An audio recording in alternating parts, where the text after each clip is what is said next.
Hello watch fans, Berthier Watches here, and this time for you we have a 1954 LeCoultre Futurematic. Now when it says LeCoultre on the dial, not GG LeCoultre, that means it was a watch for the American market. They actually removed the word GG as American customers found it too difficult to say. Allegedly, their words, not mine, and don't get me involved. But now obviously they're reverted back to GG LeCoultre. But at the time, if you were in America, it could be yours. This was cased and timed in the US. Now you notice, no crown, no crown. This is back set. So it's a little bit different. Slide, do not lift. So what we do is the seconds hand here at 3. If we slide this button inwards, here, positive click, that hacks the second hand and it allows us to move the minute and hour hand and set the time. And before we slide it back out, then a nice click again and the watch is running. There is no manual winding on this. This is a bumper automatic, and it was actually marketed as the world's first fully automatic watch because it couldn't be hand wound. To that end, you've got a handy power reserve display, which also balances the dial and makes it a little more interesting as well. The dial has various little marks and bits of dirt, but it is original, and you will find an awful lot of these with redials. Restoration, maybe a bit too much in some cases. This is original.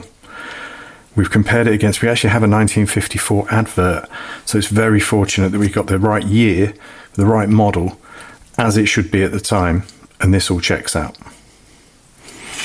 So the case, as I say, is gold filled, not gold. It was available in gold, but it was more money, naturally. Gold filled is much thicker than gold plating though. It's usually about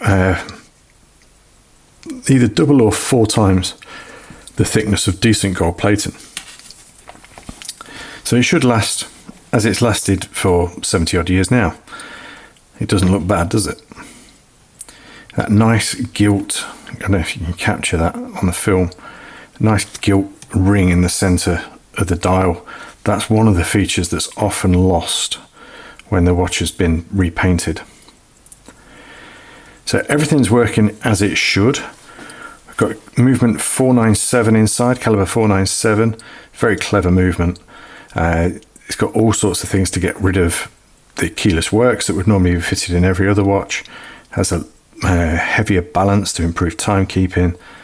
Even has a screw on the movement to wind the watch up, so the watchmaker can power up the watch for testing without having to recase it and shake the watch around to move the bumper automatic. It's there's a reason that GG LeCoultre are known as the watchmakers' watchmakers. Very, very nice thing. I've been looking for one for years, never found the right one until now. But like everything else, it is available for sale. I can't afford to keep everything. In fact, I don't keep anything. Everything is up for sale. Because that way I can police myself. If I have one, I'll keep 2. Then if I've got 2, I may as well keep 3. And before you know it, I've got a very nice collection and less on the website. The fortunate thing with this job is if I do sell this, there'll be a little, but I'll have something else in the post to me that excites me again, like this did. Thank you very much for watching. Quite a special piece, I think you'll agree, and available now at berthierwatches.com. The link is in the pinned comment. See you next time.